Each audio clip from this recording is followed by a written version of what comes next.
We're taught this early. If someone disrespects you, you respond. If they cross the line, you draw one back. If you stay quiet, you lose.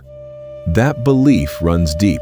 It shapes how we argue online, how we defend ourselves at work, how we speak to people we love when emotions run hot. But what if that belief is wrong? What if silence, real silence, isn't weakness at all? What if it's the only move that ends the game completely? Not every fight is meant to be won. Some are meant to be exited. Now, I want you to imagine something very different from your daily life. Picture a long, dusty road in ancient India. No buildings, no screens, no noise pollution. Just heat rising from the ground and a stillness so deep you can hear footsteps from far away.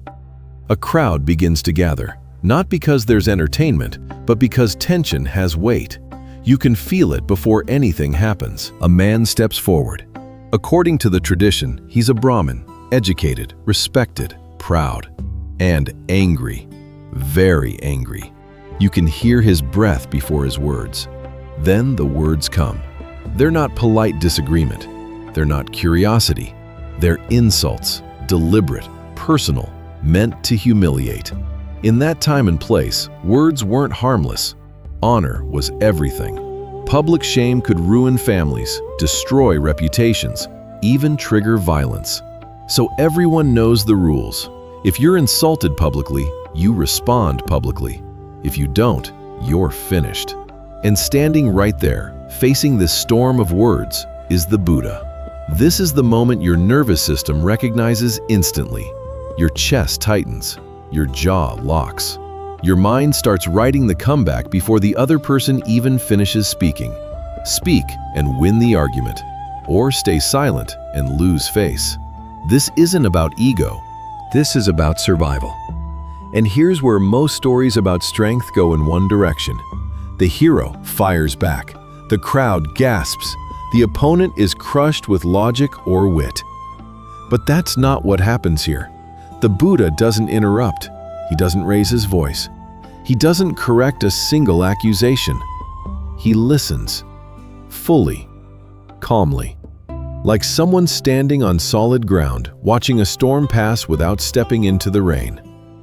At first, the Brahmin takes this as victory, so he escalates. The insults get sharper, more personal, more humiliating. Each one is designed to pull the Buddha into the fight. Each one is a hook. Take this. React. Prove you're not weak. This is the third, fourth, fifth wave, the point where almost everyone breaks. This is the moment you type the reply. This is where you raise your voice in the meeting. This is where you say something you'll replay later at 2 a.m. But the Buddha does something radical. He refuses to play by the rules of the aggressor. He doesn't enter the game. And something unexpected happens. Without resistance, the anger has nowhere to land. No echo, no opponent, no reward. The crowd starts to feel it. The energy shifts. The Brahmin's voice, once sharp and confident, starts to wobble. Not because he's satisfied, but because he's confused. Anger feeds on reaction. Without reaction, it begins to starve. He slows. He looks around, as if asking the crowd, "Why isn't this working?" And then, only then, the Buddha speaks. Not loudly, not dramatically. He asks a single question. If you bring someone a gift, he says, and they refuse to accept it, who does the gift belong to? The Brahmin blinks. The question is simple, almost childish. He answers, the one who brought it. The Buddha nods. Then your anger, he says gently, is still yours. That's it. No lecture, no humiliation, no counterattack. Just truth, placed carefully like setting down a mirror. And suddenly, the fight collapses. Because the Buddha didn't insult him back, didn't label him evil, didn't try to win. He simply showed him this. If I don't take what you're throwing, you're the one holding it.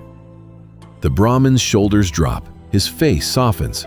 The rage drains, replaced by something much harder to face: clarity. According to some tellings, tears appear. Not dramatic, not for show, just the quiet grief of realizing you've been hurting yourself. One-liner: anger hurts the hand that holds it. Now here's what's important. The insult doesn't magically disappear.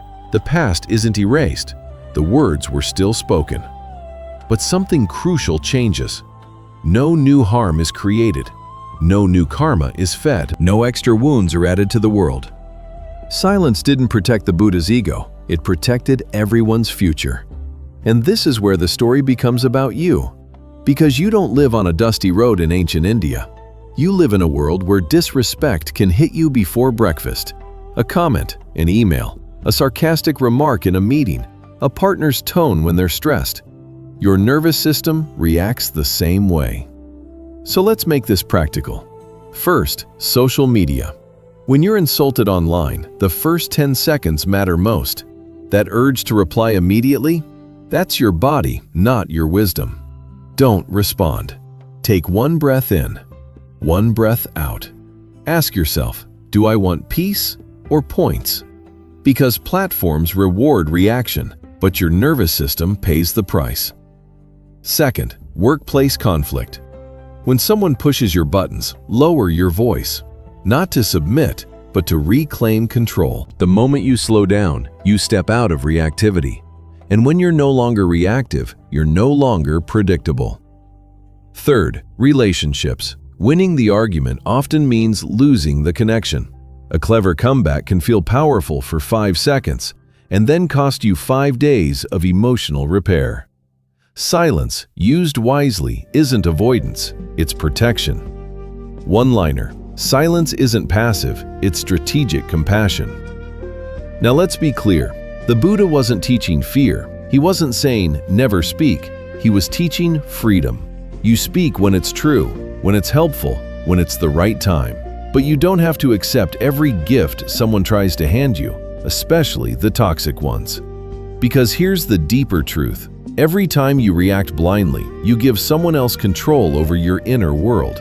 Every time you pause, you take it back. You don't need to win every fight. You just need to stop bleeding in battles that don't matter. So if this story stayed with you, subscribe, because in the next episode, we'll explore something harder. What happens when silence meets injustice, and how wisdom knows the difference between peace and avoidance. And I want to ask you, honestly, what's the hardest thing for you not to respond to?